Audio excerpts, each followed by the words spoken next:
Ice Climber's history, which is probably going to be a tough thing to ask for against projectiles like Deltaforce's bombs with boomerangs and arrows. But if you can find a way to wall with Deltaforce, it's now. Yeah, and of course, Link has one of, if not the best nair in the game that, cancels out a bunch of projectiles. Not only that, starts off combos, could finish combos, and catch your opponent with a lot of gimps. So Seel has to be a little bit more careful. Does want to play the grounded game, but when you're dealing with these nairs coming from Deltaforce, it's super difficult to do that. And here you go, getting a little bit of a combo, but couldn't find that forward air to spike and end that stock off early.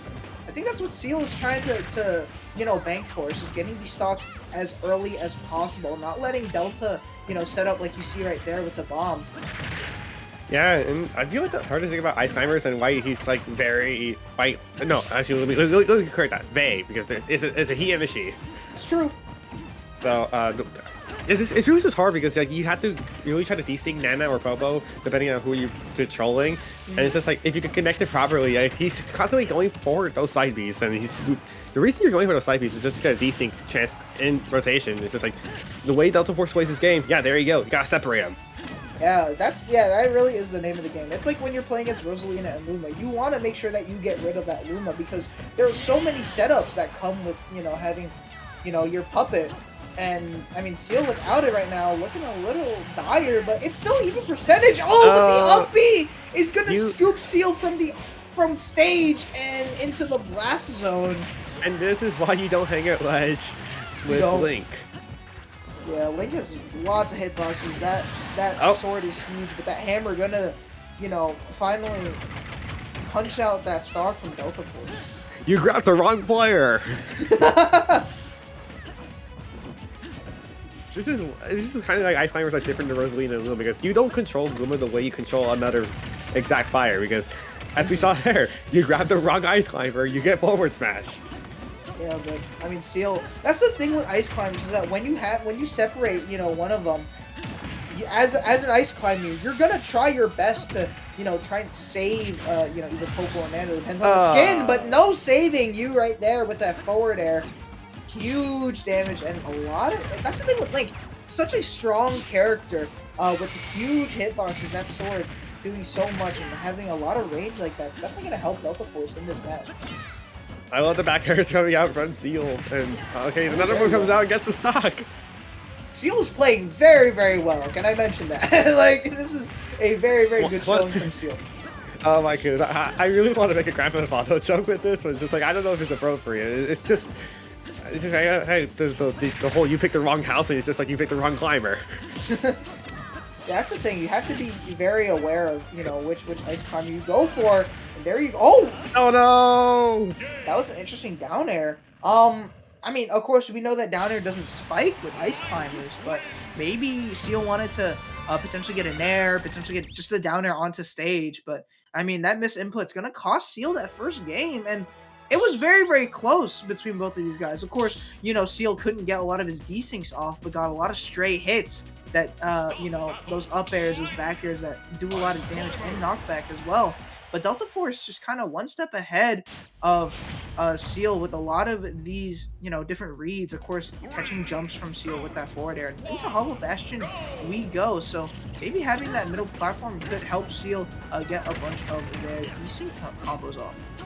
I mean, it also depends on how much he gets out of these things.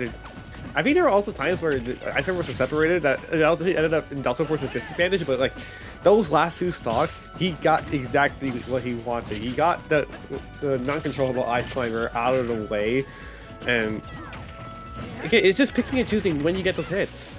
Oh, speaking of picking and choosing when you get these hits, these things are coming out, but to no avail as Seel still in a bit of, a deficit. Not too much, though. But you got to be careful, because Hollow Bastion is a smaller stage, so you're more susceptible to dying really early, and especially against Link's raw power. Yeah, Link's power is pretty raw, and down goes another Ice Climber. Yeah, we're going to see that a bunch. What Ice Climber is going to die today? And all they do is scale mountains for a living. They're not meant to fight. Well, they have a hammer. It's enough. They raced Meta Knight for God's sake. Oh, that's a down smash. Well, at least he can go back home climbing that mountain. That down smash gonna knock off that first stock from Seel. Go ahead and remote bomb back your way into the stage at least. So that's one advantage Deltaforce has as a Link. You can actually save yourself whenever you can. Oh, back throws the wrong ice climber. But nonetheless, I mean, it's like you could say that he's back throwing the wrong ice climber, sure, but that still gives Seel, that still puts Seel in a bad position, because now you don't have either Popo or Nana. Again, depends on the skin. And now like you have to worry about, oh, I need to get off stage to potentially save, you know, my other ice climber. Not only that, but you have to worry about what's happening on stage. So a lot of awareness has to be, you know, present if you want to play ice climbers, and that's pretty difficult because, you know, against a character like Link where so many projectiles, so many explosions are being sent out, it's hard to keep track of what is happening on stage. Oh, I'm trying to catch that jump again, but Deltaforce couldn't connect that forward air. I love the fact that Deltaforce is controlling the damage out, but oh my god, just as I say that, a double jump up air, probably out of Seel, go ahead and call out Deltaforce's jump, but like, I love the fact that Deltaforce is just controlling the situation here. He's maintained a lead and has held on to it for as long as he has, and he's just doing a wonderful job, just controlling the situation. Oh, goodness. There's the wobble. Wobble, baby, wobble, baby. Oh. Oh, there's a parry. We're getting more wobbling. Okay. Huge damage. Oh, okay. Deltaforce does come back, but I feel like if Seel had hit those icebergs, that definitely. Oh no! There goes the other one. Oh, what a combo! That back air. What's it called? Regrab into the upbeat just to do all that damage and take that stock. That's the thing with Deltaforce, is that his Link is so cultured and so labbed out that there's so many optimal things he does that so many other players just don't do. Yeah, that's just one thing with Link. I mean, you can say this about Toon Link and Young Link, but like, He still gets it. Here we go. Can Seel get back onto the stage? Yes, I nice. think get back onto the stage. Interestingly enough, down tilt gonna go ahead and send Deltaforce off stage. The iceberg. Ooh, they catch him off. Womp womp. Look, I can't call an ice climber's combo a wobble, and you're not gonna stop me because he's had one every game. True. It's true. Except this game. I mean, he has a, you know, really good decent combo. Oh, and I got so much shield damage. Oh, but doesn't get the footstool. Okay. Deltaforce chasing the other ice climber. This is suddenly even. Yeah, very impressive right now from Seel, trying to read that jump against that roll read. Oh my god! Wait, not enough. No. That was really sad because we thought he got the full air spike and wasn't the spike, and the bomb took out Nana, which actually ended up hurting Seal's chances. I feel bad for Seel. I mean, what a set, what a game that Seel played.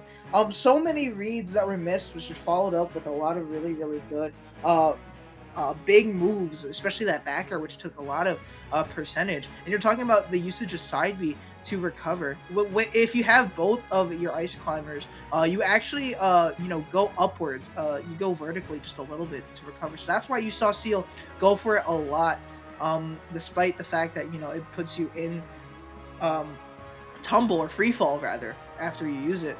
But I mean, I think Deltaforce maintained ice climbers better than Seel could maintain Deltaforce, and it was just that separation that costed Seel so much damage and percentage, despite Seel getting his desyncs off. In the end, Deltaforce just had that experience, had that mental resilience. Yeah, and it's only unfortunate we saw only one wobble this whole set, but unfortunately it didn't lead to a kill as with the other games. Yeah, I mean, again, I feel like with this happening and Seel, of course, losing 2-0 to Deltaforce, I feel like that set count just doesn't equate to just how close and how good the set was, because Seel, on that second stock, he was looking super good. He was conditioning Deltaforce so well, getting this little combo, and despite not everything hitting, on the other desync that he hit, he still played pretty well. And Deltaforce was too focused on one ice climber, and so gave Seel an opportunity to do other things. Yeah, as we get more into this replay review, yeah, you see right here, that wasn't the moment I was talking about, but like, yeah, good cancellation in back air, it did that hero spin. Mm-hmm. And as we get deeper and deeper, Seel does claw his way back into this game. I guess the iceberg jump catcher right there. You're gonna see right here. You're gonna see right here what ends up happening. So he gets the back air, throws the bomb, which actually, oh yeah. Oh, And you couldn't, and you, I mean, I don't even think Uppy would have enough reach to, like, catch on the ledge too. But definitely that bomb exploding costed Seal, an opportunity to come back on to stage. So intense match for both of those players. And speaking of intensity, that gives us the opportunity to go onto a little bit of a break to let these players rest up a little bit. This is an old slide, but this is not an old slide. So even though it is finals week for you college kids, it's not the final week to attend all of these different locals in the New Jersey Smash circuit. So you got Fusion, Kingdom, Gamer Nook Weekly, Center Stage, Stargate, and Pop the Bubble. So don't miss out on a chance to qualify for this huge 2,500 prize pool. Circuit ends at December 22, so make sure you guys pop out. Yeah, and you also want to check out all of our events here at Collision Series. You're watching here on Twitch. If you haven't got following, go ahead and give them a follow. You also check out your also social medias on Twitter/X Collision Smash, and you also check them out on YouTube, where you can find a lot of these VODs, including the Santa Paws VODs, eventually on the YouTube channel if you ended up missing the event live. And that's the only event that Collision runs on the weekly. Of course, you have Fusion that you're seeing today. Every Monday, 6 o'clock, the doors open to River City Gaming. Amazing arcade, by the way. And 7 o'clock is when the tournament starts. You have a rotating buster bracket, so when you get eliminated a little bit early in bracket, you guys still have a chance to fight. And it's in Rahway, so you guys make sure you support your local scenes. Yeah, and finally, we have here our Cena Weeklies, which will be happening once again at Wednesday here, Fun on Local Street in New York. If you can't go out there and find it in person, you can always check out the stream at House of 3K. You want to check out the brackets as you go ahead and check them out on Start GG. And I still think their Twitter account is banned, but if I'm Yeah. wrong, you can go ahead and correct me. Yeah, fun fact actually, the people of House of 3000, I believe it was Dill and Devin, they actually ran Watch the Throne. They made sure that production of Watch the Throne is very, very good. So you guys make sure to support them and House of 3K, because both them and Collision kind of just run a lot of the tournaments, and make sure you guys see some of the best gameplay in the world. But with that said, we're going to take a little bit of a break on that. So see you guys in like a little bit, get some water, use the bathroom, and yeah, we'll catch you guys in a little bit. Don't miss out.